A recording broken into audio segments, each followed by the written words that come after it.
સુરત શહેરમાં ફરી એકવાર અકસ્માતની ઘટના બની છે। ગત મોડી રાત્રે પાલુમડા બ્રિજ પર કાર અકસ્માતની ઘટના બની હતી। અકસ્માતમાં કુલ 5 લોકો ઈજા પામ્યા હોવાની માહિતી જાણવા મળી હતી।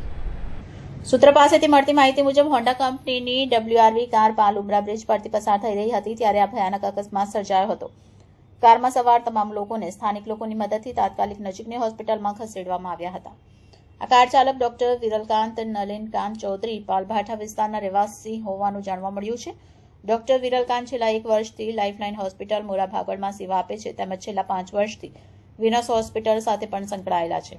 વધુમાં ડોક્ટર ચૌધરી સુદીપ હોસ્પિટલમાં એક દર્દીની સર્જરી માટે ગયા હતા।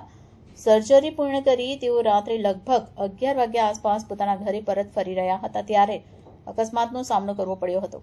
અકસ્માતમાં ઇજાગ્રસ્ત અન્ય લોકોની વિગત મુજબ હિંમતભાઈ બોરીચાને મૈત્રી હોસ્પિટલ વેસુ ખાતે સારવાર અર્થે ખસેડવામાં આવ્યા હતા। ભાવિકબેન ચુડાસમા અને પ્રકાશસિંહને સિવિલ હોસ્પિટલમાં સારવાર માટે લઈ જવાયા હતા જ્યારે પારુલબેન રાઠોડ અને મનીષાબેન રાઠોડને સાયણા હોસ્પિટલ પાલ ખાતે ખસેડાયા હતા।